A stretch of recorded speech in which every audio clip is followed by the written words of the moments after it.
دینی بیانات، شرعی مسائل، اسلامی وظائف اور عقائد کے متعلق معلومات کے لیے مفتی عزیر گل سکھروی کے چینل کو سبسکرائب کریں۔ بسم اللہ الرحمن الرحیم۔ آج کا عنوان ہے کہ شب برات کی حقیقت اور اس میں روزے کے اعتبار سے مگر انتہائی مختصر وہ یہ ہے کہ دیکھیں، جو یہ روزہ ہے 15 شعبان کا، یہ نہ فرض ہے، نہ واجب ہے، نہ سنت مؤکدہ ہے، استحباب کے درجے میں یہ روزہ ہے۔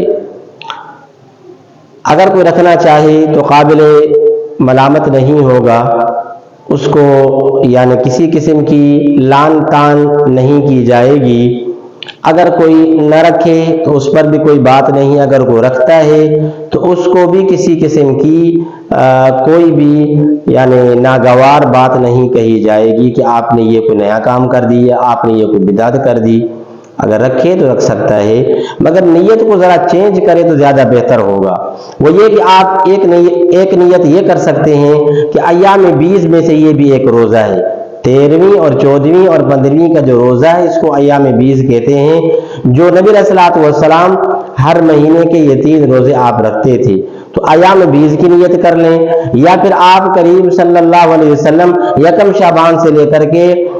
27 شعبان تک روزے رکھتے تھے، تو شعبان کی نیت کریں کہ 15 کا روزہ بھی شعبان کے مہینے میں سے ایک روزہ ہے، تو یہ نیت کر لیں،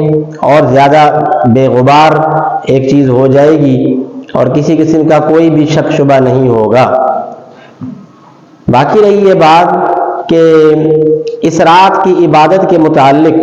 کہ اس رات میں آپ عبادت کریں، اللہ تبارک و تعالی سے تنہائی میں عجز و نیاز کریں اور تلاوت کریں، کوئی صدقہ آپ دے دیں، کسی غریب کے ساتھ ہمدردی کریں، تو مطلب یہ کہ یہ تنہائی کی عبادت ہے۔ اجتماعی طور پر یا جس طرح کہ آج کل اہتمام کیا جاتا ہے مساجد کے اندر اور نفل پڑھے جاتے ہیں باجماعت، اس قسم کا کوئی ثبوت بھی اس کا نہیں ہے۔ اور علاوہ اس کے قبرستان کی طرف بھی لوگ جاتے ہیں، تو ایک مرتبہ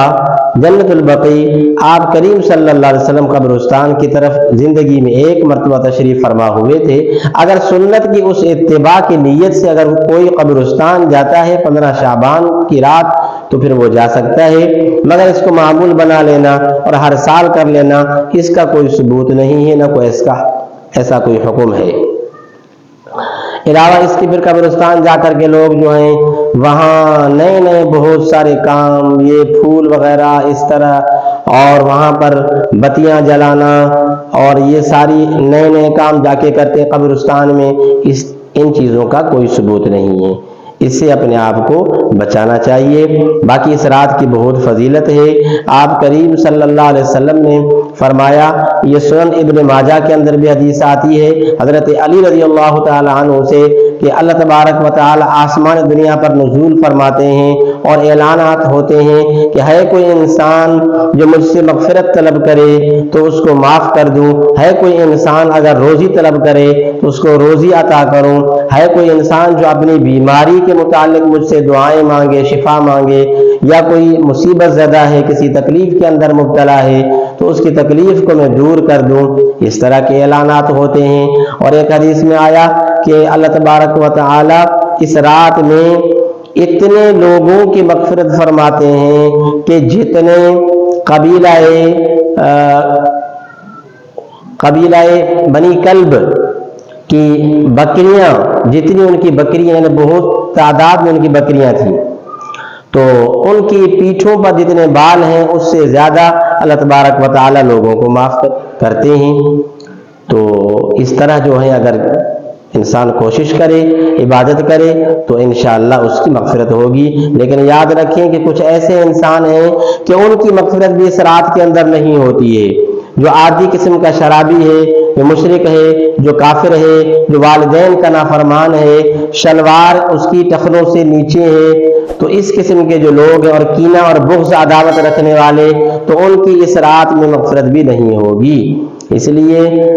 جتنا ہو سکے اس میں اللہ تبارک و تعالیٰ کی عبادت کریں۔ اللہ سے دعا ہے عمل کرنے کی، سمجھنے کی توفیق نصیب فرمائے۔ آخر دعوانا الحمدللہ رب العالمین۔ دینی بیانات، شرعی مسائل، اسلامی وظائف اور عقائد کے متعلق معلومات کے لیے مفتی عزیر گل سکھروی کے چینل کو سبسکرائب کریں۔